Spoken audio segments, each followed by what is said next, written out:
use explicit violence in your writings? It's what I do, is one answer. I write horror fiction.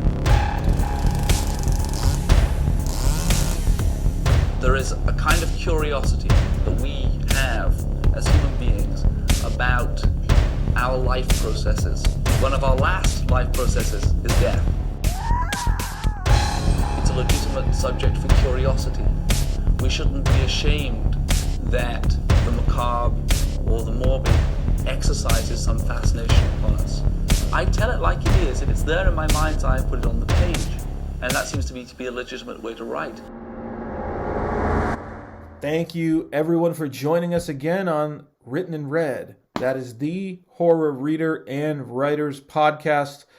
We have an awesome show for you guys today. Very excited because we're doing something a little bit different, something that we're going to be doing a lot more of in the future.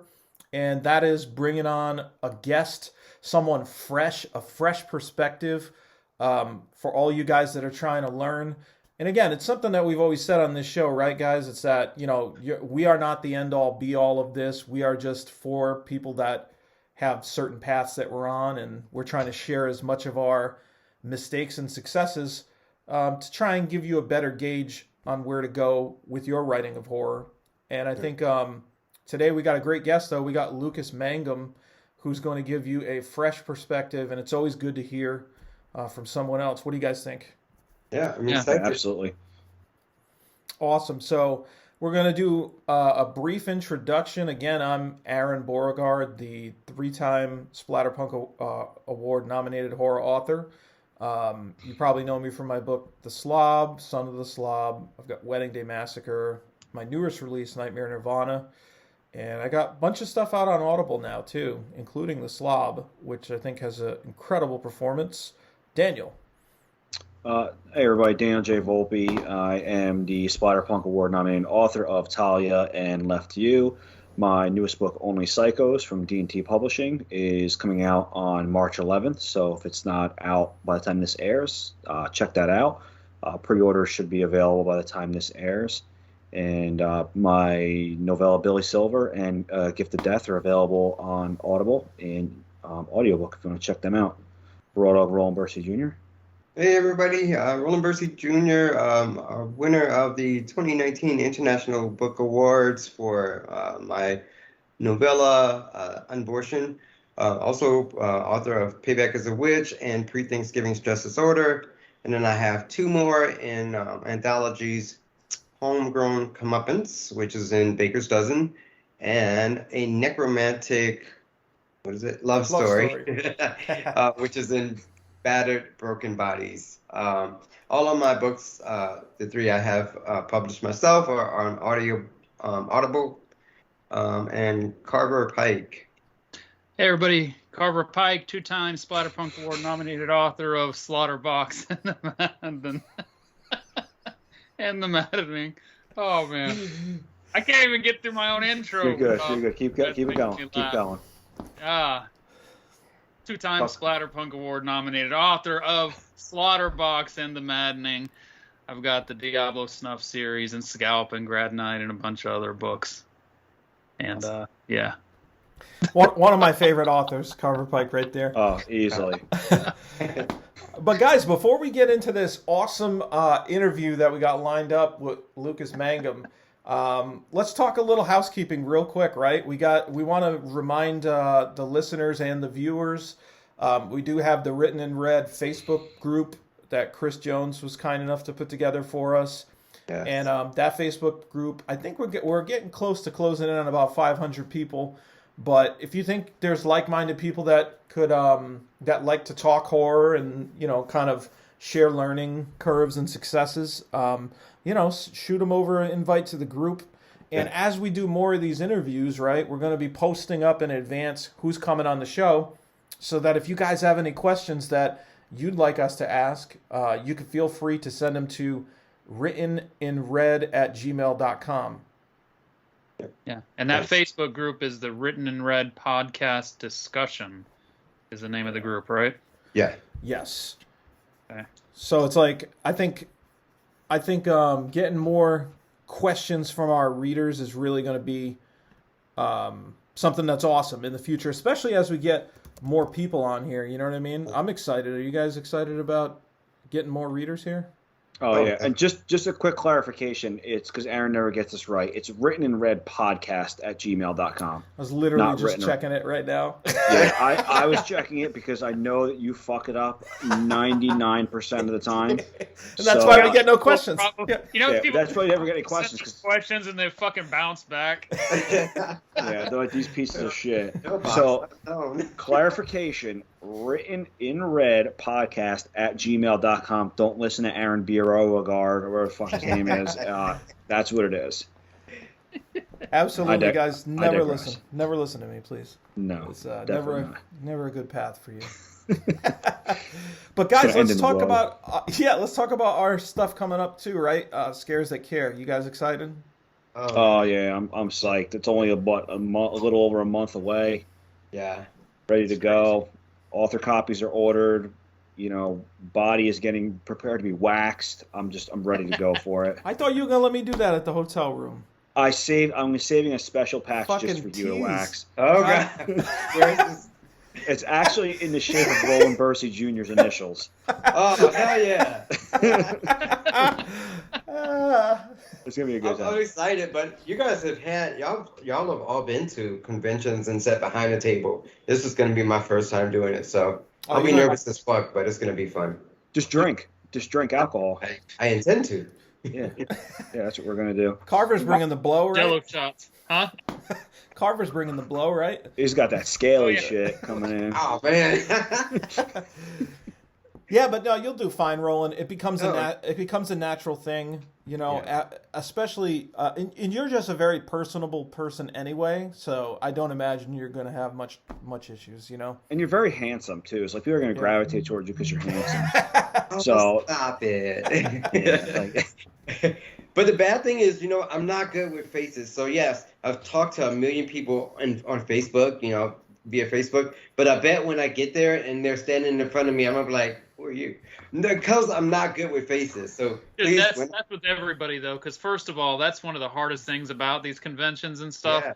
It's half the people on Facebook don't use their real names, or they use like Facebook names, you know, like nicknames and stuff like that. Yeah. I don't know if they're gonna have name tags at Scares That Care, but some signings make people wear name tags. Mm-hmm. So even the names half the time don't match up, and people have to tell you who they are and all that. And I'm sure they will, though. A lot of times, the people that I've known and maybe didn't recognize initially, they just let me know, oh yeah, you know, from Facebook, it's me. And I'm like, oh yeah, it's so great to see you. And they don't take offense to it. You know what I mean? No. I was gonna say, just make sure you come up, say hi, and I'm so excited to meet like all the people that I've been talking to on Facebook or Instagram. So it's gonna be a good time.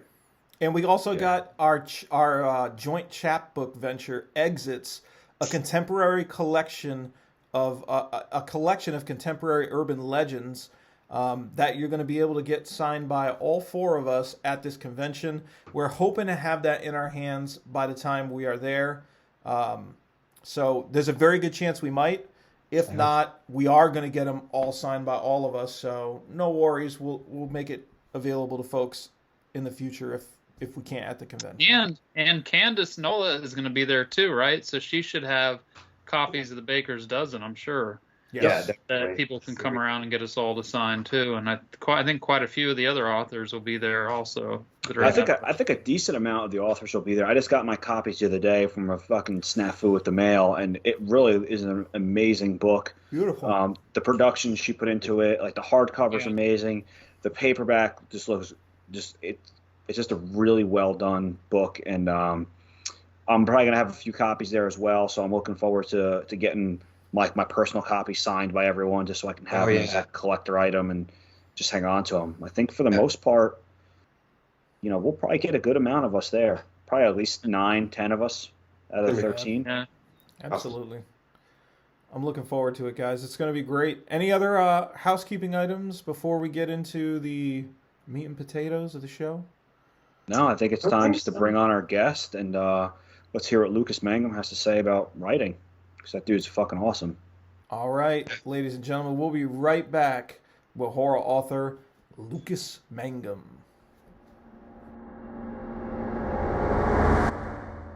All right, everybody. Thank you again for picking up with the Written in Red podcast. And this is going to be our first ever interview segment. We have the amazing, wonderful, and beautiful smile Very of beautiful. Lucas Mangum has joined us today. It's an honor, sir. Oh, thank you. Thank you. For the longest time, I kept calling this the Written in Blood podcast. So you probably have like 10 potential listeners who like have no idea how to find this show. Like, I feel bad. That's all right. We got just an army of people out there listening now. So. Oh yeah, there's like I think we were up to 8 in the last one, so it was nice. Oh yeah, and 5 of them are us. Man. Jeez.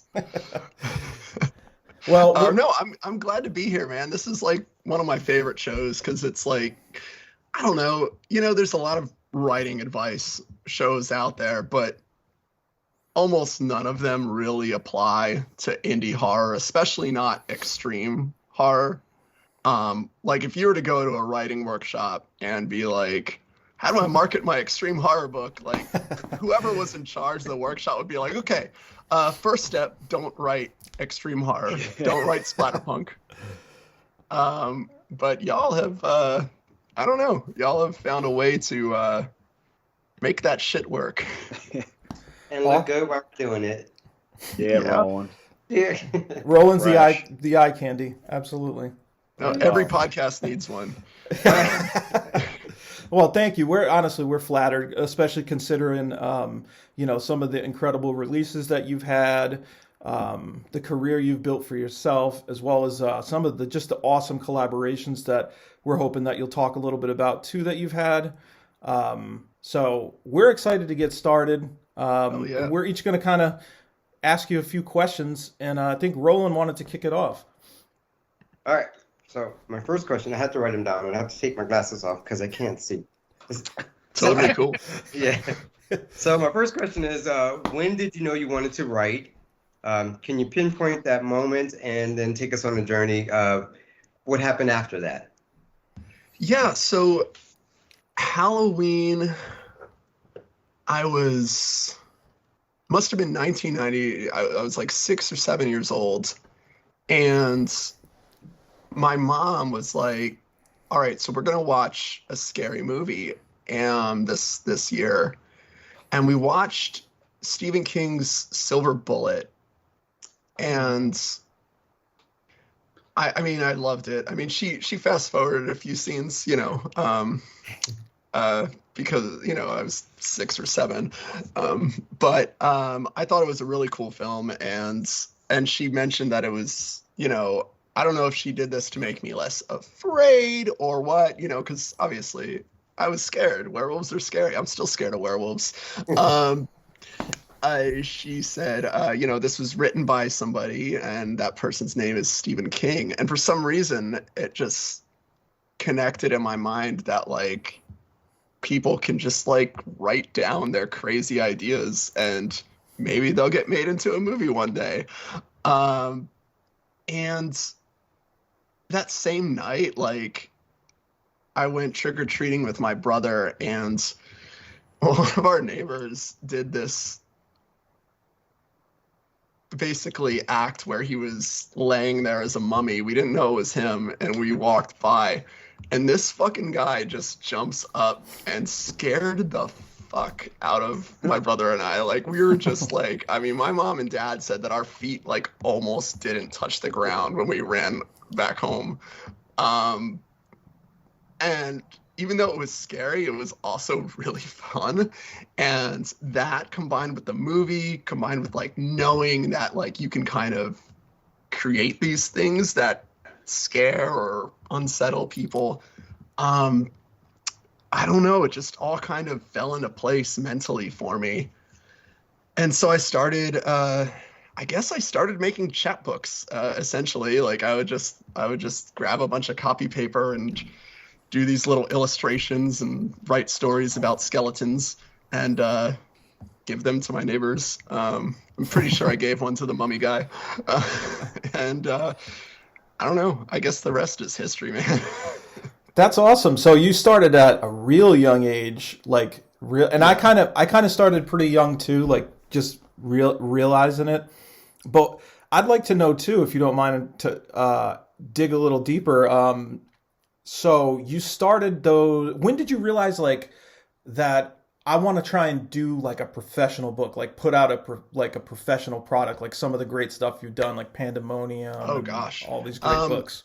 So yeah, I mean, yeah, that was like, you know, I guess the seed of it was there. But you know, years went by, and I kind of tried a bunch of other things, and went to college, had a few jobs, and I was like, man, I should really take a crack at this writing thing, because I really loved doing it as a kid, and I still think about it a lot, and I don't really know all the ins and outs of it. So I started just going to writers' workshops and writers' groups. One of them was headed by Jonathan Mayberry, who wrote Dead of Night and Rotten Ruin, a lot of zombie stuff. And I don't know, like, he's just a super inspiring guy, and just like hearing him talk like about the business side of it as well as like the art of it, got me thinking a lot too. But it also was like, I don't know, like I was like, do I want to chase the New York Dragon, like and try to get an agent and all that shit? I don't know, man. I got ideas I don't think they want. And we want them, but yeah, but I don't know, like it just kind of snowballed from there. I did a few books with Mayberry. Like I did like my first book, Flesh and Fire, was actually a flip book with one of his zombie novels, and that was fun. It was for a smaller press though. It was for Journal Stone, and then I edited one of the V-Wars anthologies, and I have a story in one of the V-Wars anthologies. But what really got me kind of more in this kind of the indie lit scene, and kind of more like the splatterpunk and extreme stuff was finally getting that first Deadeye Press book, which was Gods of the Dark Web, which recently had an anniversary, I guess, 4 years ago, a few days back. It was 4 years ago that it had been out. Congratulations! I saw the post on that. That was really inspiring. And I used to always look at all the Deadite covers and just oh my gosh, peruse the website and just drool over it, just like is it Alan? Is it Alan Clark? Alan Clark did most of them. Mine was done by Jim Egpalza, though, who's also pretty good. Oh, definitely. Yeah. Yeah. No, I think what's Nate Souther's one book that he has that from it's like Just Like Hell. Just Like Hell. Yeah. And it's like the face and like blood everywhere and ripped apart. Like that's a great book, and it's really, really amazing, eye-catching cover.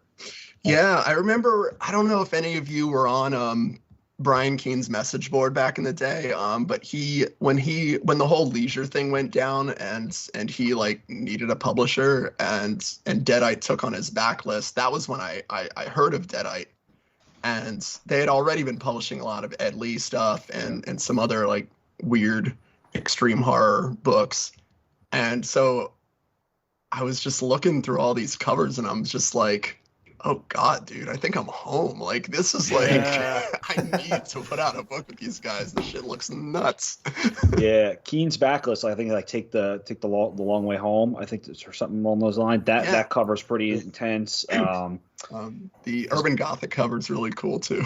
Urban Gothic. He's got the other one in the electronics store. I can't think what that one's called. The Cage. The Cage, that's right. And that's got a pretty cool cover. Just some gnarly stuff. Ed Lee's mangled, I think it's mangled flesh. Mangled meat. Mangled meat. Yeah. Mangled meat. The face getting pierced, like that's a good one too. So that's excellent. That's so cool. Through your face. Yeah, oh yeah. they put out some amazing covers. Oh totally. Yeah. And that's what even people who don't read a ton like those covers. You know what I mean? That to just gravitate and get you new people. I feel like and. It just always seemed like they had a lot of the Shane McKenzie covers were really awesome too. You know what I mean? Like all those Shane ones are great. But But that's cool. Morte con Carne had the taco with the eyes. Yes. And, yeah. And all you can eat with all the fat people with all the limbs everywhere. And yeah, and I got Fat Off Sex and Violence too. That was a really cool cover too. Just awesome press. But that's cool. So was that like your first moment where you were like, oh man, I feel like this is a huge accomplishment because I landed with them? Yeah, because it felt like the first, like, in a way, it felt like the first one that I did on my own in a way, because like I did the Mayberry things, you know, and then I had self-published a couple. Like I self-published an early editions of Mania, which was my cursed screenplay novel, and Engines of Ruin, which is my collection. But I don't know, just like being a fan of Deadite and like having them like want to do one of my books was just like, all right, like let's fucking go, you know. Yeah, awesome. that had to have been pretty cool. And I loved seeing that you re-released Mania. I really enjoyed Mania. That was just a fun book to read, and just very, very well done. And you know, it was definitely had that creepiness about it. So definitely one of my top books from you. I appreciate that. Yeah, that one was so much fun to write. I love going on with Gods of the Dark Web too, because I'm about 86% done with Rusted Blood. I thought I would finish it yesterday. I'm right at the end of it. It's awesome, and I know you've got plans for that kind of world going on and stuff. Yeah, I'm trying to build that world a little more. The Gods of the Dark Web, kind of the world around it. That's what I'm kind of using this series I'm writing for Raven Tail, which starts with Rusted Blood. It's kind of using that as a way to kind of expand that like creepypasta, weird internet horror kind of vibe. That shit just creeps me out, man, because like I don't like just reading Gods of the Dark Web, like just that's the shit that just trips me out. Like I don't even want to mess around with that dark web stuff because I think about it and I go, how real is this shit? Like, you know, like in your book, you know, just the warning, like make sure your phone is also like taped up or whatever, or, like off and on. Like, can they really get to you through your phone and shit too? Like, I don't know. You know what I mean? Like, I don't know. It seems like anything is possible with the fucking hackers and stuff out there. So, that shit freaks me out, man, because it just seems like you can do almost anything nowadays. It's fucking nuts, man. So, yeah, that's what made me buy. I'm really intrigued by that too, Lucas. That's why I got the signed copy of Gods of the Dark Web from you too, because I just love that creepy internet shit. I know, and I've researched some of that stuff before too, like, you know, obviously like the Red Room stuff and all that stuff. And some of it there's some truth to it, you know, and I kind of wrote some stuff around that too. And I find playing in that digital realm where sort of anything can happen and it sort of ties into reality it's a really fun thing to do. Yeah. Have you guys ever been? I know, Carver, you say you won't fuck with it, but have you ever actually over to the dark web? Hell no. Well, that's a good question, Lucas. So did you actually go in? Because when you're reading the book, you actually do kind of almost like give instructions on how to do it almost in a way. Mostly secondhand research. I did not. You see like the links, you know, the list of links and all that shit. And I was thinking like, did he really do this? Like, I was too afraid. I thought about it, but I was like, man, I when I wrote it, I was like we were expecting our first kid, and I was just like, I really shouldn't do anything. You know, and it actually takes me back to, did you watch that movie Strangeland with Dee Snider? Yeah. Like, it even goes back and when you think about it, that's kind of like an old school version of like the dark web movie. I love that movie. You know what I mean? Like, because that was kind of like, in a way, I guess I'd have to watch it again, but it kind of felt dark web. You know what I mean? Like, well, back then too, like the internet was just this crazy Wild West, you know, which like I guess all that shit's confined to the dark web now, but like early internet stuff was weird, dude. Like you would just stumble upon, you know, Tub Girl. I don't know if any of you remember that shit, but little lemon party in there. Yeah. What was it called? Tub Girl. Tub Girl.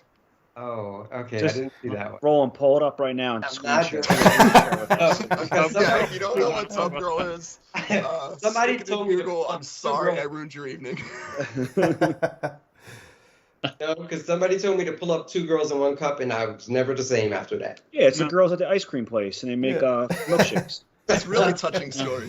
Yeah, it's a tale as old as time. Love story. No, that's like when my friends were talking about bukkake, and I thought it was some kind of sushi, and I looked that shit up, and that's not sushi. Yeah, or the tale of the carpenter, one guy, one screwdriver. Like he does Oh. That one. Oh, I'm not looking at that. Well, the Hey, Luca Magnotta shit, that was kind of more recent. I don't know if you guys saw any of that. Oh, I'm not familiar. Yeah, that was some sick shit, man. He was like Don't fuck with cats. Yeah, it was like two cats, one boy, and he's like, fucking killing cat. And then there's the real snuff video that was pretty much available on the internet, maybe until recently. I check back every week or so just to see if it's there. Yeah. But I also hear that like if you type a period in the search bar of YouTube, like that's the way it breaks the algorithm, and you get to see all the really fucked up shit that is on there. I don't know how true that is or not, but like I watched this video where this guy was like, seriously, do not do this. Do it. Roland, All do it real of quick. our viewers and listeners just went and tried it. Even the people that looked us up as written in blood. Hey, We're all trying it right now. hey, I want to go back to like when you first started, when you were really young. Do you know what your first stories were that you wrote? Were they about skeletons or Yeah, what were mostly mostly skeletons. A lot of stuff that was like, I don't know. Like if I'm honest, most of it was like slightly gorier, Universal monster kind of stuff. I like That kind of that's vibe. fun. Yeah. I loved those movies growing up. Like the Stephen King movie. My mom showed me those, and Carnival of Souls, which I still really love. That's a good one. Yeah, it's so trippy. Like, I can't believe how weird that movie is. Like, I don't know, for its time. I don't know. You mentioned Silver Bullet. Silver Bullet was actually the first screenplay I ever saw because the library had the book, but I went to grab the book as I was just looking up horror books and I saw Stephen King and grabbed Silver Bullet because I'd seen the movie. And it was a book, but it was the screenplay in the novel, no shit. in the book. So it was the first time I'd ever seen a screenplay, and I was like, "What the fuck is this?"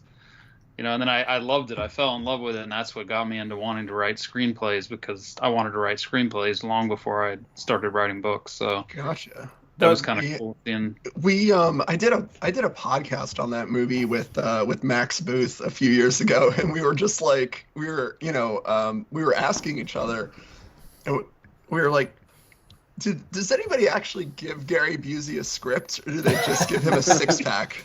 And tell him to 6-pack have and an fun? 8-ball. Just do your thing, Gary. That's how he Trust filmed you. Rookie of the Year. That's what he did there. He's fucking blowing lines off Henry Rowengartner's mom's ass and going for it. I just bought his autobiography. It's amazing. And I can't stop thinking about his teeth. But talking about It's called Bible, isn't it? It's called like basic instructions Yeah, it before is. leaving Earth. It is, dude. He's fucking awesome. You know what? Let's get him on the show. Right? Oh yeah, he's genius. But you know what?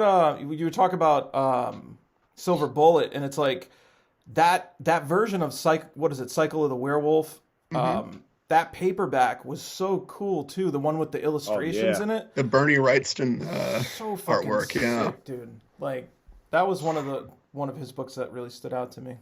It's like, Excuse me. Yeah, that was broken up into like months. I think it was like every month was something with the werewolf, and I have a copy of it, and like some of the images are so graphic, whereas the werewolf's like ripping people's faces off, and There's two I still remember. Like, actually, I remember a lot of them very distinctly, but I remember I think it's the opening one where he kills the guy in the railway, where the guy's like standing there with a pickaxe and the werewolf's like bursting through the door. It just looks really badass. And then the pig decapitation, where the guy comes out and sees all his pigs' heads everywhere. yeah, that's a good great stuff. one. Yeah. All right, cool. Well, I think that's pretty good as far as your writing journey. I think we'll probably hear a little bit more of that as we continue on. But maybe we'll hit the next question, Daniel. Yeah. So Lucas, one big thing that I'm always curious about with any writer is like writing routine. How do you write? So if you're saying, hey, I'm going to write something, I want to sit down and put words down. What is your writing routine? And is there any particular like method or style or, anything you like that you've had the most success with? So what's your routine? And if I could add one more thing too, Lucas, just because I think like a lot of the aspiring authors that are listening to this show obviously are juggling writing and working. And I know you just said like you're doing the same. Obviously you have a family. And if you could talk a little bit about that too, like how do you find time for that routine? And I know it's probably challenging, I'm sure it works different for different people, and I've definitely tried a ton of different things. Like I've tried, okay, I'm gonna get up at 5 every morning and write, 1,000 words, and that'll work for a while, but it didn't really stick for me. Like for me, what tends to work best is I'm like, instead of like selecting a set amount of time, I'm just like, I'll set a word count. Like I know I want to get, like for me, I do anything from 800 words to 2,000 words, depending on how much I'm feeling it a day. I also kind of edit as I go, which is why that low end, the 800 tends to be hit more often than not. Because I don't know, I get really I used to vomit, but I can't vomit the way I used to now. So now I'm like, I think a lot more about what I'm putting on the page, and it's made me slower, but I also think it's made me better. And it also means it's less I have to do later. But as far as like routine goes, it's more like I'm like, I know I need to get it done, and I don't know, man. I just kind of get it done while I can. Like a lot of times, if I'm really pressed for time, I'll just leave my laptop open and the document open, and I'm like walking by, and I'm like, put down a few sentences, and then just keep on going throughout the day. Like, or I'll just like, I'll try to knock it out early. It really depends on how much I wake up, before I have to start the day job. And how much I need to attend to the kids and everything before I start the day job. But mostly it's a word count goal, and I'll try to fit it in whenever I can. If I can't fit it in by like mid-afternoon, like then that's the point where I'm like, okay, I need to ask my partner, like, hey, I need an hour later to get this done. Because I'd like to get it done. And sometimes that means I'm going to be writing right before bed, which can be good, because then you just kind of go till you're tired, and I don't know, it can kind of lead to some interesting places. One thing I've tried that has worked, but I don't do it all the time, but I actually find it interesting, especially if you're like somebody whose early drafts are very exploratory more than super deliberate. Like I'm not much of an outliner. I don't know if any of you are, but I like to kind of like think about these things as I'm working on it. And so what I'll sometimes do is I'll do like a couple pages like right when I wake up. And then I'll do another couple pages before I go to bed. So that way, and this is where it's going to sound a little weird and mystical, but like that way it kind of is working with my dream cycle as well. And so like I'm actually even thinking about it while I'm sleeping, like what needs to happen next and other places it could go. Nice. That's a pretty cool concept. I never really thought about that. It's pretty neat. So Lucas, you said you're not an outliner, so you just pretty much pants everything, or do you kind of have an idea of where anything's going, or are there some books where you're like, I have to outline this, or some you just like, fuck it, I'm just gonna send it, or no, that's a great question.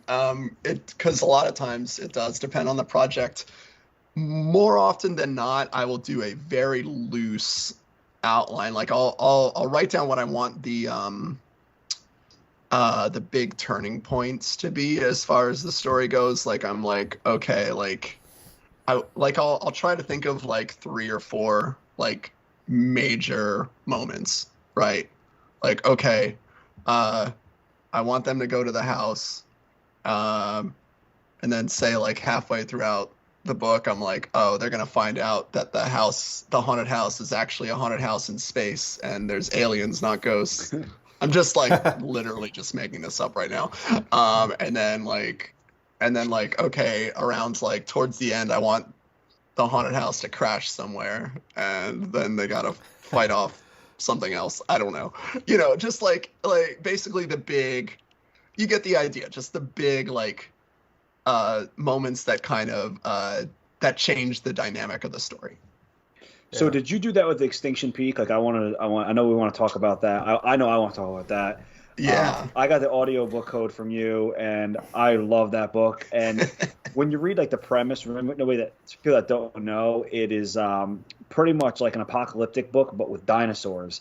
And you hear that and you're like, oh, this is going to be hokey, but it's not. It is fucking violent. It's brutal. I think the dinosaurs are like almost like a subplot to the characters, because the dinosaurs are there as an obstruction, but the characters themselves and the human drama was really, the dinosaurs were like second fiddle to the human drama. So in that book, did you have that plotted out with how you want to use the dinosaurs, or you just had a character driven story and are like, what would be cool? Fucking dinosaurs.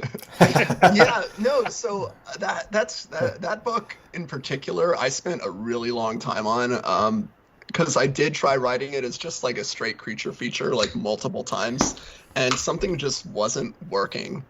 And then of all things, I read fucking Blood Meridian by Cormac McCarthy. Yeah. And for some reason, it made some things click for me. I was like, well, what if it's just like this post-apocalyptic human story?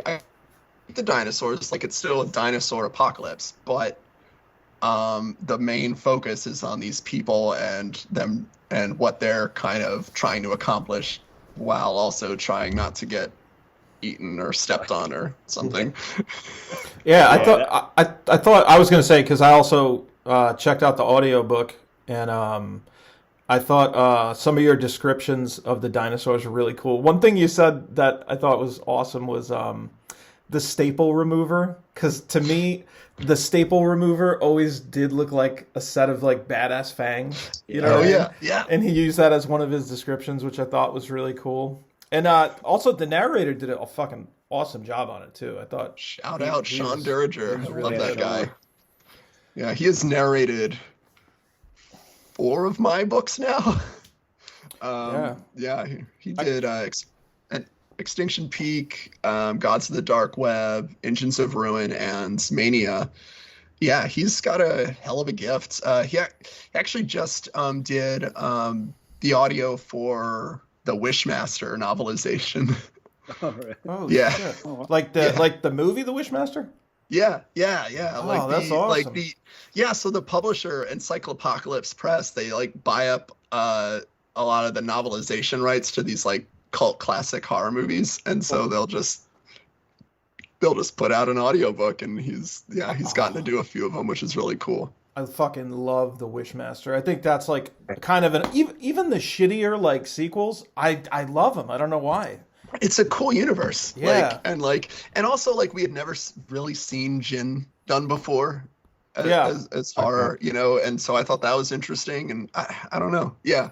I enjoyed that franchise as well. And we got Andrew Divoff, for all the movies, and he was just really cool in that role.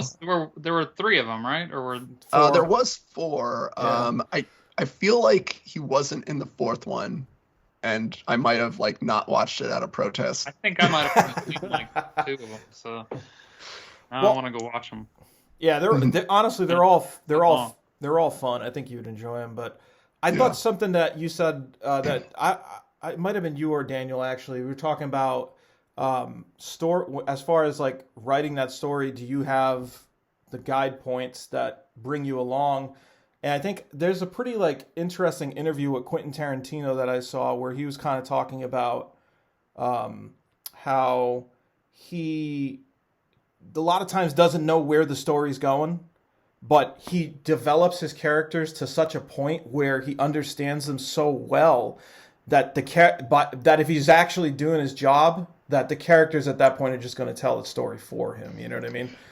And it's like, I mean, I haven't written every single book like that, but have you ever approached, I think I've had pieces that I've written that did go that direction, and like the story's majorly altered based on how you build the character. Have you had anything similar to that in your writing? Yeah.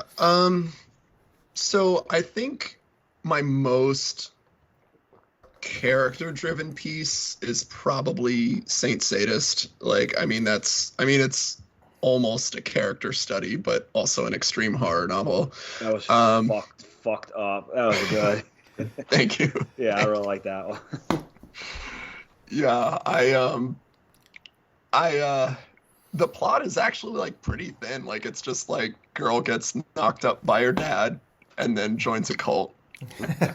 and there's a van. And there's a van. And like, yeah, it's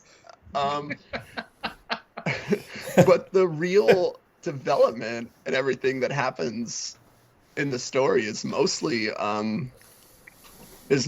like kind of her wrestling with herself and the things that have happened to her. I don't know, it's almost more of a psychodrama than anything else.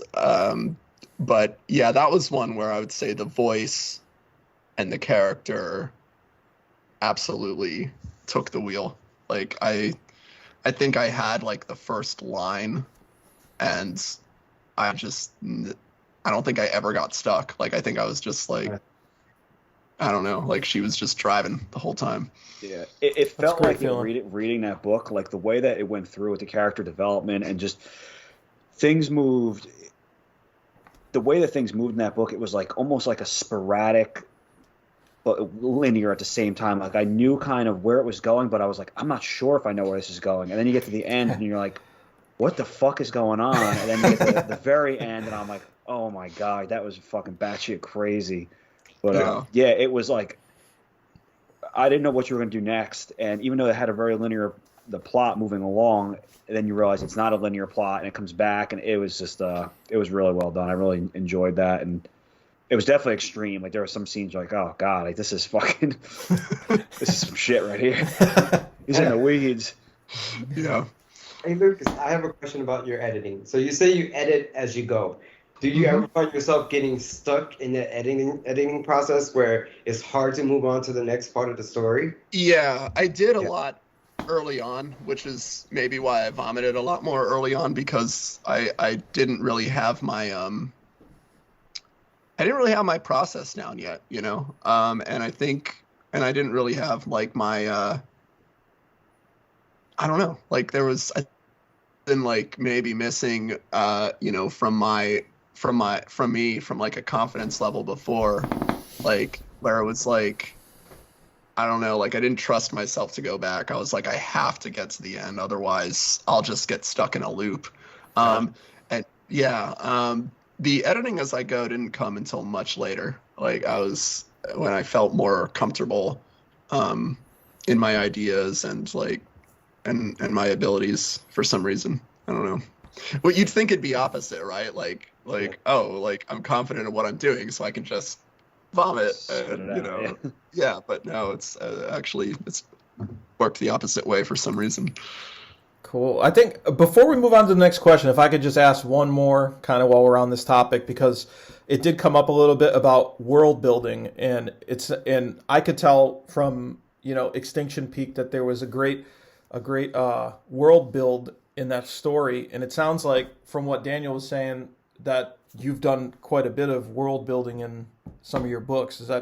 Is there any advice that you could give on sort of making an authentic world? Obviously, that's fictitious. Or how do you get it to be so convincing? And is it just something you're thinking about it for like night and day, or does it kind of come to you as you write it, I guess is what I'm trying to ask? Yeah. I would say like really think about kind of the sensory details are probably like the biggest part. Like say you're writing a post-apocalyptic kind of thing, it's like, okay, what are they seeing? These characters, what are they seeing? What does it smell like? Like I think at Extinction Peak I have a passage where it just like smells awful like all the time because there's just bodies everywhere and like, dinosaur shit and just kind of like big focus on sensory details. What does the world look like, smell like, sound like? And then, what are some like other like characteristic traits? Like what are the kinds of people you would meet in this sort of world? I mean, it could really be endless. Like you get down to like crazy shit. Like, okay, like say it's like set in some weird like cyberpunk future. Like what kind of music do these people like? What do they eat? Like, I don't know, just really, I don't know. There's all sorts of things you can focus on. But the big thing for me is like just I try to think about worlds that I can like I can return to again and again for other stories. Like for Mania, I've got Hollywood ghost stories. Like that's kind of an endless well, a world ravaged by dinosaurs. Like you could tell a million stories there. I mean. Yeah, because what you said with the dinosaur shit, like I think that's like an interesting thing, not just because I'm obsessed with fecal matter, but because if you think about it, like I feel like a lot of authors might neglect a detail like that just because just that there's because it's like these are massive creatures. Of course, they're going to be eating people and taking shits everywhere, but I feel like thinking about it, like. It might be something that's overlooked. So that's a good tip, I think, for our aspiring authors that are listening with the sensory stuff. Yeah, I think someone who does it well, like I think Brian Keene's Earthworm Gods does a really good job of describing those sensory, like, because I've always like loved post-apocalyptic movies and stuff, but when I read that, I was like, man. I mean, I never thought, like, I wanna like put a disclaimer, like I never thought the apocalypse would be fun or it would be fun to live in a post-apocalyptic world, but it didn't really dawn on me like how badly it would suck until I read Earthworm Gods. There were just little details about like food going bad and just all this shit, like, and just, you gotta like, I don't know, you're just isolated and like crazy people, and I'm just like, I don't know. I just, for some reason, he did the way he described the post-apocalyptic world really worked for me. Well, did you guys see at KillerCon? Because I think we were all at KillerCon at the virtual one, the last one. I think it was Shane McKenzie, right? That was talking about, I think he went through Michael Nost's class. Yeah. Was it his class that Shane went through? I know it was Shane. I moderated that panel. But he was explaining that process of like how, if you take highlighters and go through your story and highlight like in yellow all the visual stuff, and then like in pink everything that you smell, and then like you'll notice that like you have way more visual stuff usually than you will of like smelling, or you know what I mean. You usually have stuff that you hear and you see and stuff, but you hardly ever have anything that about smell and stuff. And it's true. Like I'm sure if I go through my books. I'm trying to get better about it. Like I've started to notice that and like add more stuff about smells and scents and stuff like that. Like we're talking. Yeah, I mean, especially but it is true. You kind of neglect what walking into a room, what it smells like. You always talk about what you see and hear, and but it's true. especially with the more extreme stuff, right? Like, I mean, you think about revulsion, like things that are just revolting to you. Like, a lot of times it's because of the way they smell, and like, you know, to kind of incorporate that more in an extreme book, I think, you know, that's money right there. I'm listening to Brian Keene's The Rising right now, and that's one of the things he always like when the zombies are coming around, you smell the rot. Yeah. Like the humans seem to notice the smell before they ever see or hear the zombies. You know, like and you would, right? I mean, corpses coming around. You know, so yeah, it goes back to that logic. You know what I mean? And it's like there are certain details that if you're really good at building that world, that, you know, like you said with your dinosaur shit, or like Keen's earthworm gods, maybe that's the homework for any of our aspiring authors listening. If you're going to do some world building, check out Extinction Peak and Earthworm Gods. That sounds good. Yeah. And Carver, do you want to hit him with the next one? Yeah, so let's...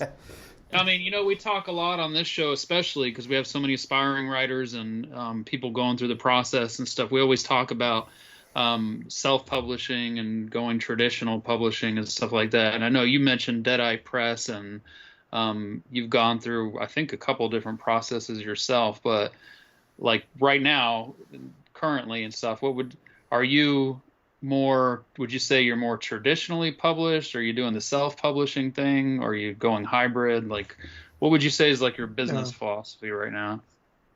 I'd say I'm definitely hybrid. I still have like stuff in the works for some smaller presses, but I would like to do a little more self-publishing on my own, just to kind of, I don't know. I feel like there's something to keeping a schedule as far as releases go, and having that control over what the cover looks like, and, you know, who edits it. I think there's really something to be said for that. I've worked with a lot of small presses, and I like a lot of them, but I also I think for certain projects it just makes more sense for me to do it myself, and I don't know, it's just one of those things, like sometimes you just want only your hands on that baby. I don't know. Yeah. We've talked a lot about not putting your eggs in one basket and kind of diversifying, and, you know, the safety net of kind of doing both and being hybrid and stuff like that. I mean, it seems like from what I'm seeing from, you know, the output from you four is, it seems like the extreme stuff actually seems to do better self-published for a reason. Would you say that's accurate? I think there's probably a lot, and I know, Daniel, you were about to talk, so I'll just pass it to you after this, but I think there's definitely a massive influx in it, and it's probably has to do with the emergence of Godless too. That might be a factor in it. I mean, for my stuff, I think even a lot of my stuff does tend to be a little more on the extreme side, but then there are other things that aren't so much. But I'm kind of right now in the vein of, you know, like you said, I like having control. I'm a control freak, kind of. I really am. But I know, Daniel, you might even be able to add more insight because you're kind of a hybrid at this point. I mean, I do have some projects that are going through publishers upcoming, but for the most part, I'm just all in. Yeah, I've been kind of like we said, I've been doing some hybrid stuff with D&T's been publishing most of my stuff, and then obviously I have some stuff with Death's Head coming out as well. And Lucas, like you said, like the extreme stuff, and I think the rise of Godless has really helped people get those shorter works out there. People are putting out 5,000 word short stories on Godless. I noticed that with my last book with Left to You, that's more of like a mainstream. I guess I call it mainstream horror. Some people still call it extreme, but to me, it's not as like extreme as Talia. Like Talia is freaking disgusting and violent, and it's gross. Left to You is more of that psychological kind of stuff, and that was published by D&T. And right now, that's actually surpassed Talia in sales. So it's definitely done better under a publisher in that more mainstream, style, I guess you'd say. I would imagine having Lucas having been gone with publishers in the past and stuff, though, you must have made a lot of good connections though that would help you. Even if you did self-publish some books, you must have made connections with cover artists and editors and things like that would, you know what I mean? You've been in the world for a while and you've met so many people and stuff along the way that's kind of probably one of the good things, I guess, about having done both. You know what I mean? That you do network and you meet people along the way that. Definitely. And there's a lot of good presses out there. It's a shame. It seems like Deadite really isn't doing anything much these days, but yeah, Death's Head is doing stuff. Madness Heart is doing stuff. D&T. I mean, so yeah, there's definitely publishers out there for the type of stuff that we do. Yeah, and I think Lucas too. It can be incredibly lucrative. You know what I mean? When you go that self-publishing route, especially if you get something that hits, that thing is yours. You know what I mean? And it's not going to, and you're just gonna reap so much more. Not that there's not publishers that won't give you a good cut. I mean, there definitely are. We've talked about them on this show, but it's not. Getting the full cut. Obviously you're making up your investment, but when you get that book that hits, it's like, damn, if you did bet on yourself, we were actually just talking about this last episode, sort of betting on yourself if you really believe in that thing, like you said, like if it's your baby, And once you get that self-publishing process down, you're good to go. Like you said, you need that routine first, get your feet wet, and then you're good. Cool. But thanks for talking a little bit about that for us. I got a question for you now. What can you tell us? What's the most difficult challenge that you've had to face in writing horror? And if you did conquer that challenge, how did you do so? And this could be anything. It could be just personal reasons, criticism, struggling for success, just to give a few examples. But is there anything that jumps out? For me, I think most of the struggling that I do tends to be with the marketing side of things, being on social media all the time. It can be really sucks, really exhausting, and there really are just a lot of bad people out there who just who are just looking for a reason to just jump on you, and I don't know, it just makes me really uncomfortable. I don't like seeing it. I even if it happens to somebody I don't know, it just, and I don't know, it just, and even beyond that, even if you take that part out of it, it's you never know, how much people are actually seeing, right? It seems a lot of these companies, Twitter and Facebook have openly admitted to, kind of strangling certain content, for not, whether because you're not paying for an ad or they don't like what your book looks like, or, and it's just, it's just frustrating. It kind of feels like you're shouting into the void. And it's I don't know, I'd probably be happier just, nailing posters to telephone poles or something. It sucks, right? Because it's you got this great product that you believe in, you put your blood, sweat, and tears into it, and you spent all this time packaging it, and now you have to go out into this universe and sort of figure out how it works. Because we talk about it on this show too, whether you're self-published or fully published, even by a big house, you've got to know how to promote yourself to some extent, So that is, and I don't think you're alone on that, though. I think that's probably the biggest mystery for everyone. I think, would you guys agree? I can't think of the more difficult aspect, really. Yeah, it's so difficult, promoting yourself, because you don't want to seem like that person that just jumps into a group and puts up a link and says, hey guys, my book's out today. I've never talked to any of you, but here's my book. And then you're like, well, how do I do it? And then Lucas, like you said, I mainly see it on Twitter, but like people are fucking savages on Twitter. Yeah, Like, dude. I do like hit and runs on Twitter. I go on there. I might go through. I retweet a few of my friends' things. May I post one of my own tweets, and then I'm out. Because that's a fucking dumpster fire on that place, and people are just Especially horror Twitter, man. they're just bad. mean to each other for no reason. And even Facebook, you get a couple of fucking cucks that are on there that are just going. They just go hard for no reason. Especially lately, there's been all these posts of what not to do as an author constantly. Like somebody the other day said, "Don't." What was it? There was just one recently that was up. It was like, "Don't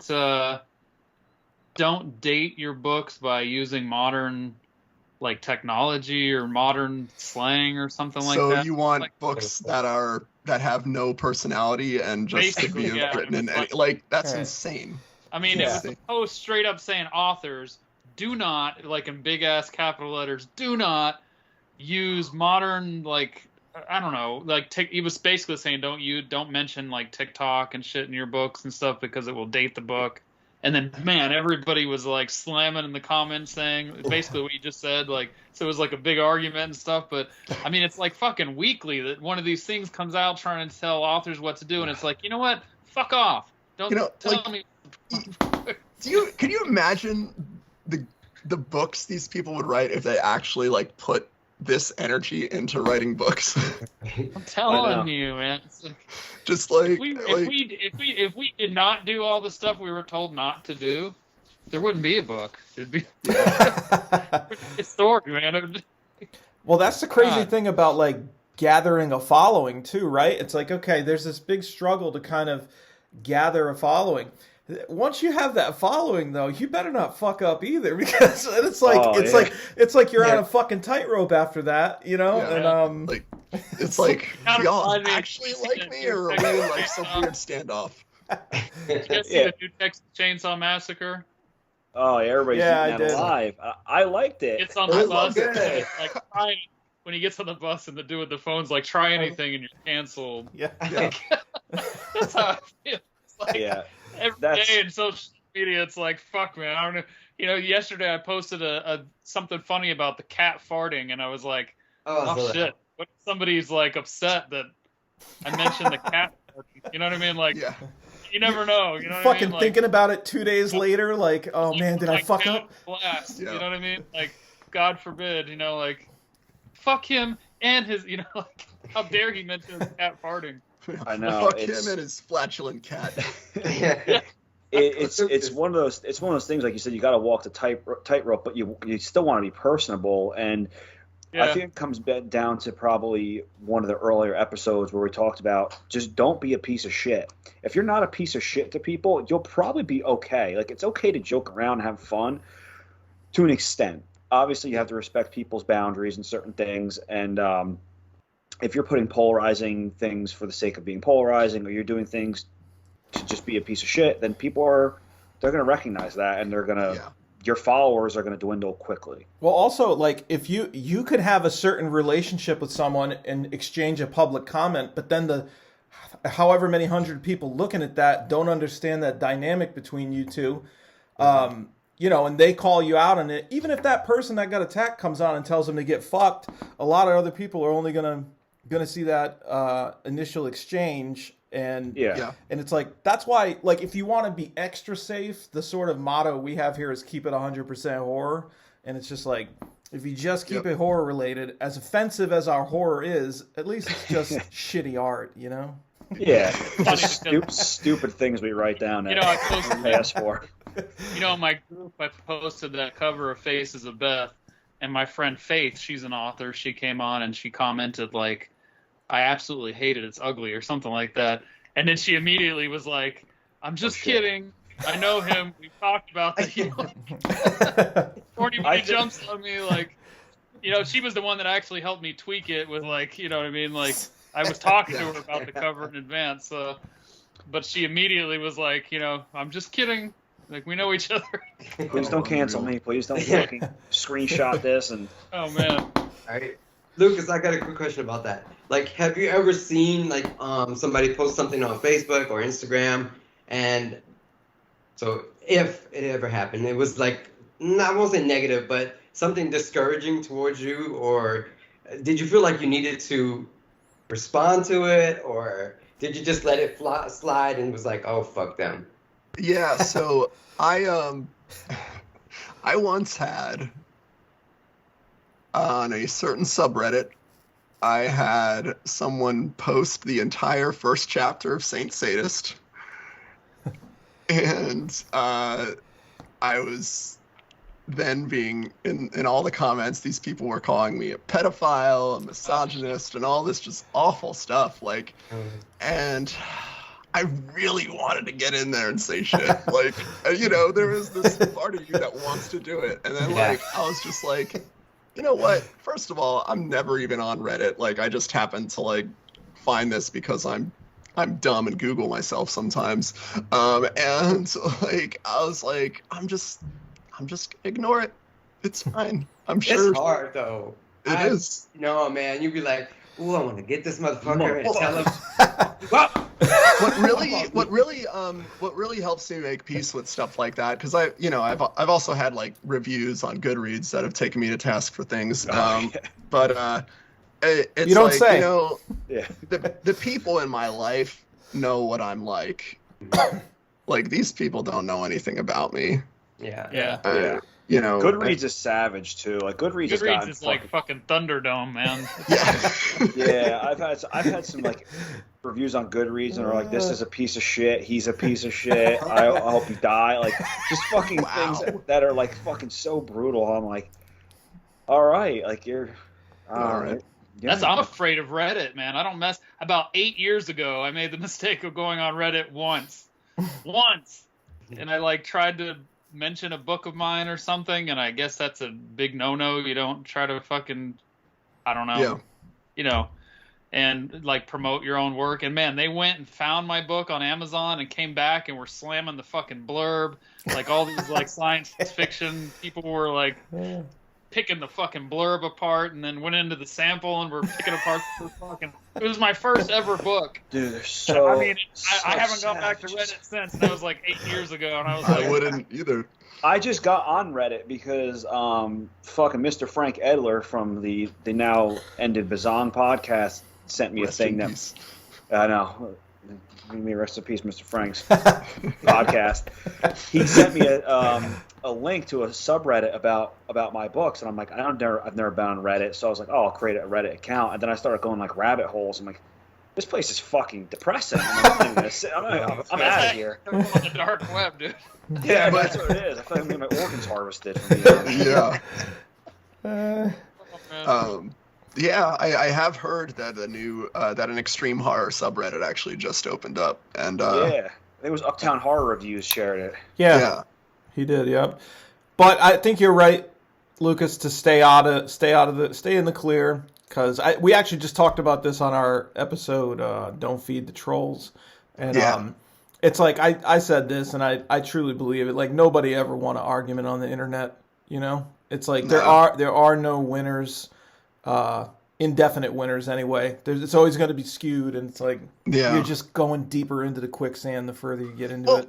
What's so like jarring for me about like the internet fighting is like, okay, I could see like being in a conversation with somebody, like a spoken conversation with somebody, and then like losing your cool and saying something you don't mean. But like, man, like these people are like typing these things out, so that means they're thinking about it, and that just is just frightening to me. Well, the disconnection with confrontation in general, like, you know, when we grew up, there were repercussions for these things. You got punched in the fucking face for saying the wrong thing. There was a certain level of respect that you had for people because you knew shit was going to go down otherwise, you know. And it's like, it's a fantasy land out there where everyone's protected, you know. And not that I'm saying violence is the right thing, but I'm just saying, like, there's a healthy fear of what might happen is not uncertain, you know, is not a certain thing, is a good thing, I think, you know, and it makes people kinder to each other, I think, you know. It can, for sure. But so I have another question for you, Lucas. Yeah. Excuse me. Of all the books you've written so far, which book is your favorite book that which one did you connect with most and was your favorite to write? That's a good question. Because I do have a special place in my heart for all my books. But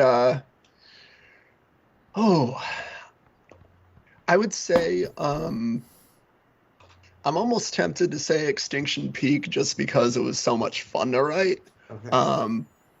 It was just, I think a recent review described it as like the book you wanted to write when you were 10, but like forgot how to when you grow up. And I was like, that is exactly what this book is. And That's awesome. yeah, and I just, because I had such a great time writing it. I would probably say that was the most fun.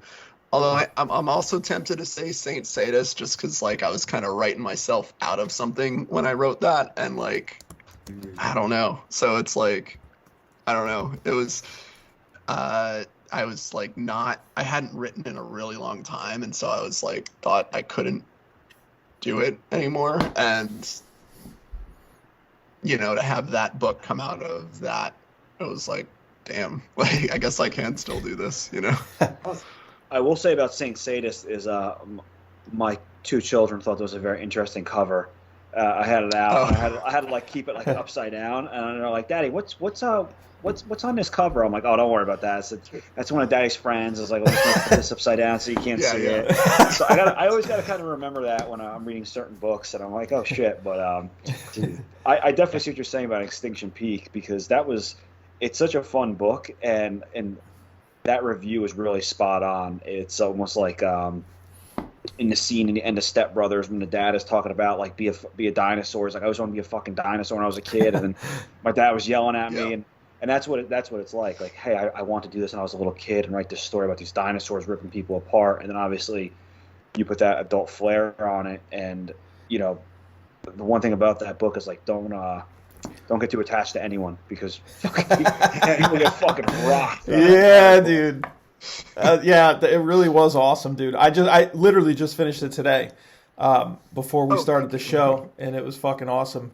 And I noticed too there were I know we're probably going to get into Daniel's question in just a second, but I'd like to say I noticed a few pro wrestling references. And it's funny because my wife watches pro wrestling too. Like we usually watch AEW and shit, and then the occasional WWE pay-per-view, but she was like, "Oh yeah, I could tell he was a wrestling fan when he used the Crimson Mask terminology." Yes. That was a good one. And then I think you had a Hulk Hogan reference in there too. I think so. Oh yes, I did. Yes, I did. Yeah. Oh, dude, that's like a whole other podcast we could do about like wrestling and shit. Oh yeah, I want to talk about Pandemonium later on. Anyway, we get going a little bit because I think you and Ryan, I think I fucking had wet dreams about that book. Like I loved it. That was one of my favorite books. Yeah. And anytime I could sing that book's praises, I'm like, damn, this book's so good with you and Ryan Harding. But I really liked it. That's another favorite. See, that's another favorite of mine too, because that was a blast to write. Like, I mean, I don't know how fun it was for Ryan. I hope he had fun too. But man, like just getting to do like the wrestling stuff and then also have it be just insanely violent. I think there's 120 on-page deaths in that book, and they're all great. Like I remember. Yeah. It was just fun, and it's a long book. I don't know how many words it is, but it's like got to be at least novel length, if not 60,000-70,000 words. Like it's long. It's about 70. Yeah, and it's just fucking brutal, and I really enjoyed it. Yeah, as you guys know, because I'm always kissing your asses about it because I really liked it. No, it's our pleasure, man. It was so crazy how that came together. Like. He and I were like just emailing a lot around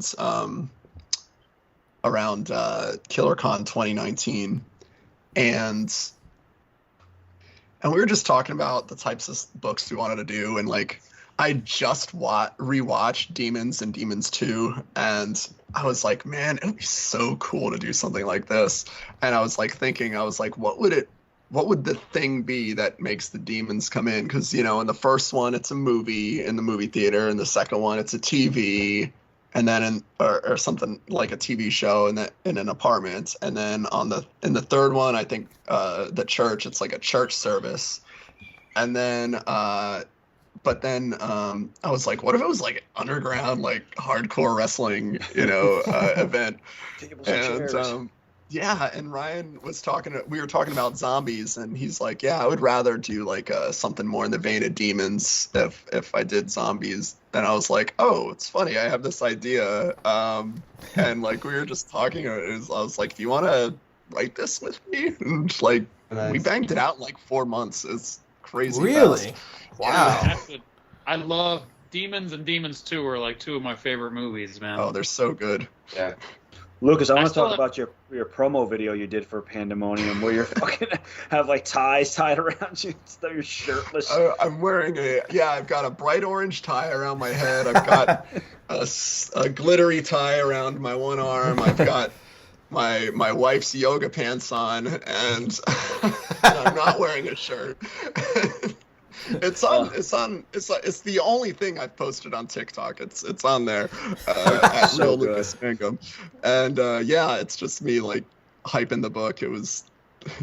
Were you doing like so I got to see this? Were you doing Dude, like a go wrestling watch promo? Was that what it was? Yes. Yeah. Oh, amazing, dude. Wait, I'm following you on TikTok, right? It's like half Hulk Hogan, half Macho Man. Like it's just him fucking like, hey there, brother, like screaming with his fucking ties hanging off him and stuff. It's so good, so good. Amazing. Yeah, I said I needed, if I really wanted to bring the blood, I needed to look to the legends. I looked to the grinder of genitals, Mr. Reidenhardt. Oh god, so I good. found it. Yeah, it's pretty special. That's awesome. It's amazing. All right, I got a quick question for you then. This is something that's come up before for a lot of us. What do you know now that you wish someone told you when you were first starting out? Like anything, whether it's self-publishing, whether it's networking, scheduling. What do you think? What tips can you give the aspiring authors that are watching our show right now? Yeah, wow. So this is something I found out on my own, like after doing this for a while. Like, I mean, I think my first short story was published a decade ago. So, I mean, I've been doing this for 10 years now. And one thing I would say is like, don't listen to every bit of advice.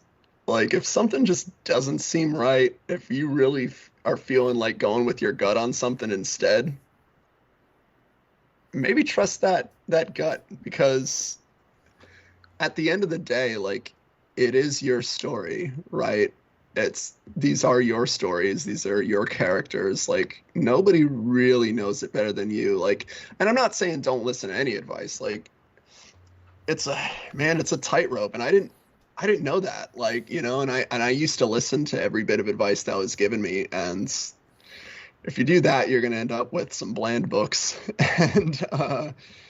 And sometimes you'll end up with things that just don't even really, that just seem like weird and just don't make sense. Like I would have critique groups with just general writers, and like, they don't know horror, or, but I would take their advice anyway, because in my mind they're more experienced than me, and I don't know, so it's just a matter of like knowing, I don't know, just like, listen to advice, but also listen to yourself, and don't be so quick to like discount something because it goes against what somebody you perceive is somehow above you tells you it's supposed to be.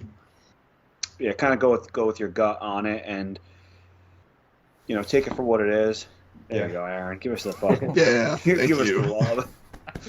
No, that's really great advice, and I think a lot of younger, or I shouldn't say younger, newer authors, they're always looking for advice, and you see a lot of that online, especially on Facebook, like, what should I do? What should I do? And I think, for most of us, we've kind of not found our own way, but we're able to filter through some of that advice, and like you said, Lucas, like pick out what we think is going to work for us, what contradicts that, and kind of find our path with it. So that's really, really nice to hear that from you, and I think that'll definitely help people moving forward. Yeah, thank you. And I think that's something that we kind of retrace on this show too, is we try to kind of go with the idea that each experience is individual, and just because we're telling you our experiences and how things went for us doesn't mean that there's not 100 different variables or more in play for you.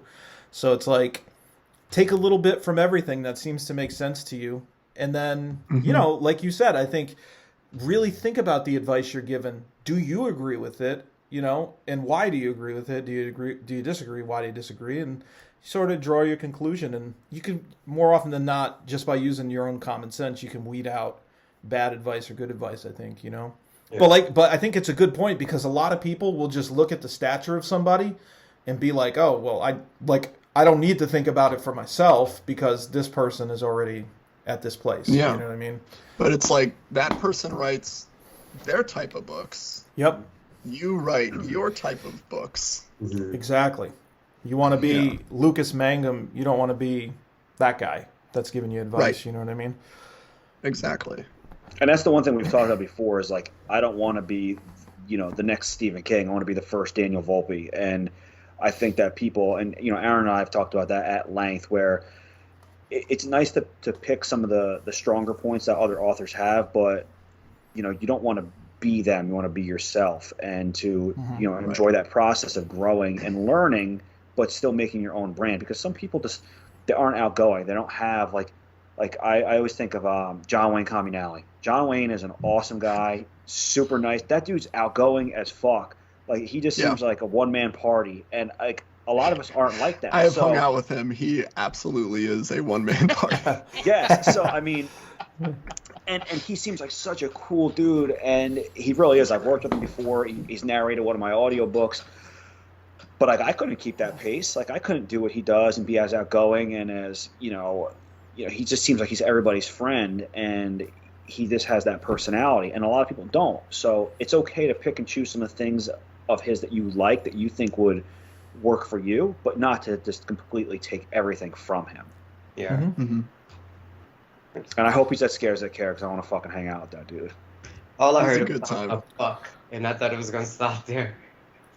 Roland, come on. No. Jesus Christ. What the fuck? Bro, Yeah. we have a guest. Roland, and you're fucking To act right the fuck. Okay, I'm going to behave. you're besmirching the good name You're right. of Written in Blood. Good shit. That was a great answer, though, and I think people are better for having listened to it.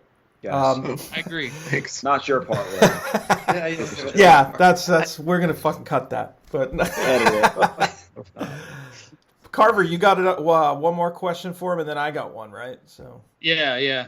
All right, so this is definitely still the Lucas Mangum show. I mean, the spotlight is on you, my friend. This is your show. But tonight, you're kind of one of the Written in Red crew, and you know that we always kind of spotlight an author. So the question is, if you could spotlight somebody, like, who do you feel out there, who should be read more often? Like, if you could pick somebody out there that you wish more people would read, who would you spotlight? Oh, shit. Well, I'm trying to think of what I've read recently that I really liked.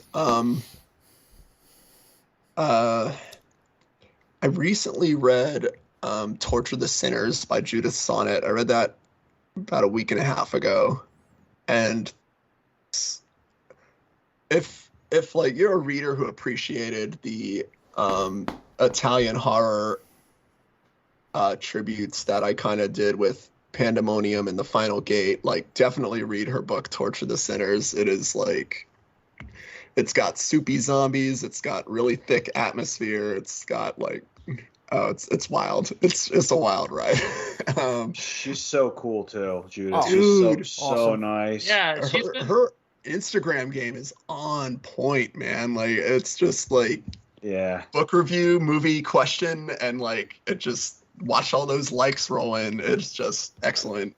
Yeah, I honestly, get in on that. I kind of knew you were gonna pick her because the other day when you messaged me and you're like, "Yo, this girl can fucking write," and you're like, "That book was amazing," and Yeah. like I'm finishing up, Earthworm Gods right now actually, and Cool. I'm like, I want to move into one of Judith's books because she sent me a couple, and I've been really wanting to get into them, and I'm happy you picked her because she's such a fan of indie horror, and she's so supportive of everyone else. She's not a big self promoter, and I just think that that's a really that's a written and read spotlight right there. Like that's a really good.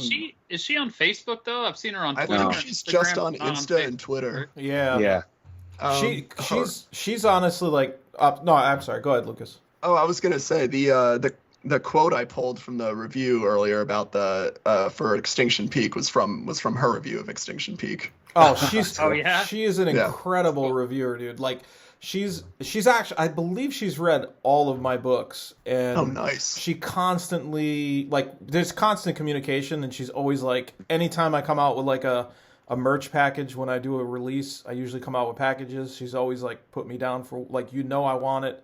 Give it to me in hardcover, like she just wants to support everybody, and it's not just me. It's like Dan, anybody you can imagine that she digs that, that splatterpunk stuff, and she's just a sweet person. So She totally made me feel old though, because I was like, I messaged her after I read that book. I was like, yeah, you would have been like right at home at Deadite when like Jeff was still running things over there, and she was just like, oh man, I used to read so many Deadite books when I was a kid. And I'm just like, Lucas, I don't know if you know this, but Roland's 136 years old, so I mean, he's the oldest out of all of us. oh shit, all right. Yeah, he's actually a vampire. I used to have a Lucas Mangum lunchbox. Oh Yeah, man, she does a book club, and they actually picked Left to You for. She actually was the one that got it picked for the book club, so. I appreciated that, and she actually bought 2 copies, one for her, one for somebody else. So she's definitely a huge supporter, and huge. I really hope she gets, all the love from everyone, and she's not a, like a shit poster. Like she's always posting positive things. There's nothing political. There's nothing divisive. It's just all positive about indie horror. So. Dude, this is definitely a great pick. She's released. I like her covers. She did that post on Instagram recently showing all her like upcoming covers or all the covers of the. You know what I'm talking about? She had that one that had like a bunch of covers in a row. She had like 4 books. Which one do you like, or which one are you looking forward to, or something like that? And it had a bunch of covers in a row. Yeah, she's been releasing quite a few things recently. Was Repugnance another one that she released recently? Repugnant was That was one I got from her, and then I have Torch of Sinners I got from her as well. I'm just, obviously everybody else, same thing. We're, busy in the TBR piles stacked to the fucking ceiling, but yeah, I'm definitely looking forward to them. Was it I just want to get it clear in case anyone listening wants to check it out. Was it Repugnant? I will go grab it because I have it right on. Yeah, why don't we grab it? I'll just go grab it. You know what? I'll just grab it. Yeah, I'll put an image up in the post anyway. To give her a shout out, but yeah, that's cool. It's always good to see people that are really going the extra mile and selfless. I feel like out of most of the people that we've promoted on this show are just typically selfless people that definitely they almost to a detriment of their own work go out of their way to pump up everybody else so much, which is really really awesome. It is Repugnant. Oh, I just found it. Oh. Yeah. Okay. Nice. Very cool cover. Love that. Yeah, it is. She has her cool purple hair. Yep. Oh, nice. It's very awesome. And this one I actually got. I got a signed copy from her. I'm just flash that. And she even wrote me. She messaged me. She's like, "Hey, I'm going to write you a poem for this book as well." She's like, "Give me a topic." And I was like, "All right. How about dogs?" So she wrote me this cool poem and all the way in the back. So, Judith, you're awesome. That's awesome. Awesome. All right. Well, we're getting on to our last question here before we kind of wrap up with a couple things on the promotion side for you, Lucas. But the last interview question from a horror writing perspective. If you make it to 80, 90 years old, hopefully you do. You're getting old, you're getting ready to die. Like, you can feel death just fucking looming over you every day. And you're like, he's going to take me very soon. And you're looking back at everything you've done in these few days while death stalks you coldly. Let's say, what is going to make you feel a true sense of satisfaction when it's all said and done? Like, what is it going to take for you to accomplish what you've set out to do? Like, and feel good about dying and rotting? Well, honestly, it would be. I kind of hope I die still thinking about the next book. I don't want to run out of ideas and then just be like laying there all useless. Like, I would want to still be thinking ahead. Like, even if I won't get to actually write the next book, like, it'd be nice to know that I still got ideas. So just as long as you have ideas on a conveyor belt, continuous, you're good. It doesn't matter. The accolades, any of that is all just icing on the cake. Yeah, no, man. I do this because I love it. I will gladly take people's money. And accolades, of course, are nice. Like, who doesn't like that? But ultimately, I write because I love writing. I love stories. I love horror. It's just a huge part of who I am, and I just have always it's always been there for me. Trust me, we get it. You're in a safe space right now, my friend. Awesome. Absolutely. You know what? For that, and then I'm gonna give you a. Yo. All right. That's a great answer, definitely, and that conveyor belt of ideas just. Even if you're not writing it, but having those ideas, cruising through your head is always just relieving. To quote Ray Bradbury, "May I die before my stories." Yes. That. Nice. All right. Well, as you know, Lucas, on the Written and Read podcast, we like to realize that our readers are the magic behind our success. They literally make our dreams come true. But with that being said, could you take a moment to maybe recognize one of your readers, and hopefully they'll check out, if they're not already watching the Written and Read podcast, maybe they'll check it out in the future. Oh, man. I'm sure you've already given her a shout out on the show, but I want to say her name right. Marion Elaine, I believe. Okay, yeah. Oh, yeah. Yeah. She does these great reviews on her TikTok, and which she also then posts to Instagram and Facebook and all, She does the Mothers of Mayhem podcast, right? And now she does the Mothers of Mayhem podcast, exactly. Yeah. No, but her reviews of Bone Cider and Rusted Blood were just a joy to watch, I've got to say. And yeah, so I want to spotlight her. Awesome. That's a great. She's awesome. Real quick about Bone Cider, I want to just personally thank you for the cool shout out I had in that, and I think Carver had one in there as well. Yeah. And it was just, I was reading that and I was like, holy shit! I was like, Lucas Mangum put my name in a story. Like, that's really cool. Yeah. But, well, I wanted to shout out people who I could tell were just like doing this for the same reasons I'm doing this, and I don't know, people who are just like keeping this genre alive and keeping it fun, and I don't know. I just wanted to pay tribute to that. I appreciate it. And Marion is definitely a great reader recognition. And I don't know if we have picked her yet or not, but she's awesome. I did the Mothers of Mayhem podcast with her and Christina Pfeiffer, and they'll fucking run you ragged. Like, they're good. They're fun. Like, they're Christina's not like good like, too. Yeah, they're very like, they're structured. Like, we're just kind of like just scumbags. They're out here just trying to talk to you and stuff, and they're really cool. So Mothers of Mayhem, they're on YouTube, which is a great platform for them, and they just put one out. Actually, speaking of readers, they put one out with Donna Latham, Sonia Ska, who has a really popular TikTok channel, and Nat Whiston, who not only is a writer, but she's a great reader and reviewer as well. So Marion, you're awesome. We definitely appreciate what you do for our genre and us as writers. He's amazing. Absolutely. Cheers all around. Yeah. And I think that's important what you say too, you know, keeping this genre alive and well. And I could tell you that based on the people that, you know, I'm interacting with and associating with, and just there's a lot of exciting stuff that's in the near future for the people in this genre and the drive that we have. We're gonna make sure it stays relevant, I think, you know. So I'm excited. I'm excited to see crazy shit going down. But yeah, we got one last thing. If you can put on, if you can strap up your boots and slip on your tights just for a second here. We just want to do something a little bit fun. So we want you to harness that inner energy and just give us a book promo. You know, what are you passionate about getting into readers' hands? And just tell us the name of the book and, you know, why they should check it out. All right.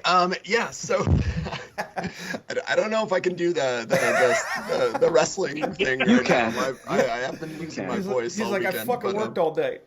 I know. Pieces of shit. But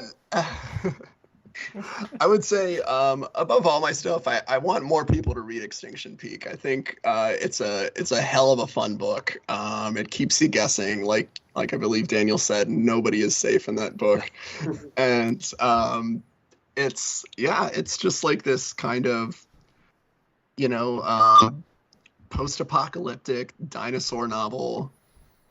Things just keep escalating, it's also like y'all said, it's like a human drama kind of set against that backdrop. So if post-apocalyptic stories are your thing and you love dinosaurs as much as I do and wrestling references, I think Extinction Peak is going to be right up your alley. Hell yeah. I can co-sign that. I know Daniel can too. Oh yeah, that book's badass. Definitely check it out. All right, one last question before we go. Lucas, what's your favorite dinosaur, though? More importantly, before we delete this entire episode, don't answer wrong. You know, lately I've really been grooving on the Spinosaurus. My kid has one of those toys, and it's fucking really cool. I just love the sail on its back and the teeth. It's the main villain in Jurassic Park 3, which is not a very good movie, but like, I don't know, it's still a pretty cool dinosaur. There's a new Jurassic Park coming out, isn't there? There is. Yeah. Jurassic World Dominion. That looks pretty good. Yeah. Have you thought about pitching an Extinction Peak to the people who made Jurassic Park? And like, fuck that movie. We're gonna make Extinction Peak. Yeah. We got tanks. We got dinosaurs. We got everything. All the pieces are there. We got women on woman death cage fighting. Like what do you want? I don't know if you've answered this yet, but I've only read the beginning of it because I read the first chapter on First Chapter Freak Show of Extinction Peak. So I haven't read the rest of the book. So I don't know if you can answer this. I don't know is that meant to be a series? You know, I was hoping, to make it a series. I'm kind of waiting to see like if it gets a little more readers than it has before I do that. But I do think it can. I mean, there's definitely endless potential for fun stories within that universe for sure. Well, I could say that we definitely want a follow-up as having listened to it. And so we asked the readers, again, it probably costs a cup of coffee. You know, if you're looking for something new and you dig the dinosaurs, please check it out. And sharing it really helps out too, rating it and sharing it. As he said, he's trying to get a few more readers on it. That way, hopefully, we can expand upon that incredible world. So that's fucking awesome. It's been a pleasure. Usually when we play out the show, we like to repeat our names in the third person. And then we sort of tell people like where they can find our stuff or what's coming up. So we'd like you to lead that off, being that you are the interviewee today. Yeah, sure thing. So Lucas Mangum is my name, not Lucas Magnum. That seems to happen a lot. Yeah, you can find my books on Amazon. You can also buy books signed direct from me. Just hit me up on Facebook, or on Twitter at Real Lucas Mangum, or on Instagram at Real AF Lucas Mangum. AF stands for as fuck, because I'm real as fuck. And yeah, you can find me in those places, or hopefully you can find me at KillerCon this summer. I'll be there. I am on the planning committee, and it is in my the state where I reside, Texas, in Austin, Texas. And yeah, for more information on that, go to I believe it's killercon.com. I'm pretty sure it's that easy. If not, just stick it in your Googler.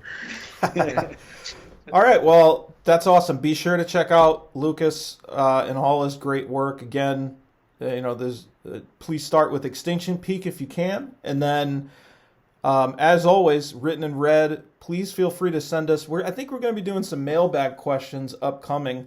So if you want to send your queries to writteninredpodcast@gmail.com. We've gotten a few more questions recently, but we're always open for any kind of questions. And then in addition, we have the YouTube stream. Please remember to subscribe if you can. And then if you just prefer the audio stream, Spotify and iTunes are usually the primary ones. Subscribing helps out there too. Again, I'm Aaron Beauregard, and you can find all my stuff mostly on Amazon. My new release, Nightmare Nirvana, is in both paperback and hardcover, over 69 illustrations. Again, I've been working on that book for some time, and there's still maybe a few of the bundles, the signed bundles, available when this airs. So if you're interested in that, feel free to reach out. Daniel J. Volpe. I'm on Facebook, Twitter, Instagram, TikTok. My newest book, Only Psychos, comes out March 11th. So I don't know if this will be out by then, but if it is, grab that book. It's going to be a doozy. A couple audiobooks are out there. Billy Silver, which was actually narrated by John Wayne Communale, and Gift of Death. Same thing. If you guys want any signed copies, feel free to reach out, and please send us some questions. If you have questions for any of our interviewees in the future that you want to hear, writtenredpodcast@gmail.com. Send us what you have. Raw Dog Roland Bursey Jr. Hey, everybody. So Roland Bursey Jr., you can find me on Facebook. Also, you can check out my website, www.rolandburseyjr.com. All of my stuff is on Amazon. So, yeah, check it out. Send me a message. Say hello. And Carver Pike. Hey everybody, I'm everywhere. Carver Pike. Fuck all you guys and all. You know what? Fuck all y'all. I'm everywhere. Carver Pike. I'm on TikTok, Instagram, Facebook, all that shit. I wanted to ask you, Aaron, did you purposely put 69 fucking illustrations? I was thinking about you when I selected the page count. Absolutely. I heard that and I said, that's his fucking 14-year-old mind. You told the fucking illustrator we have to have exactly 69 illustrations in that book. Sometimes things just work out magical, brother. You know how to do it. How the fuck did you manage to get exactly 69 fucking illustrations in that book? 70 was just too much. I was thinking about it. Way too much. It's excessive. You did the arrogant part like Bill and Ted as you were telling them that, didn't you? Like, 69. Thank you for spotlighting me with your promo time. You're a gentleman. Whatever. I'm Carver Pike. I got books. They're on Amazon. Yeah, I got books. All right. Well, again, as Daniel said too, as we get more guests on the show, we're going to be posting up who's coming on in advance in the Facebook forum. So be sure to check that out. And if you have questions, just shoot them under the post and we'll try and collect them. But it really is easier if you send them to writtenredpodcast@gmail.com. But again, great episode. Thanks again, Lucas, for coming on with us. And until next time, keep it 100% horror!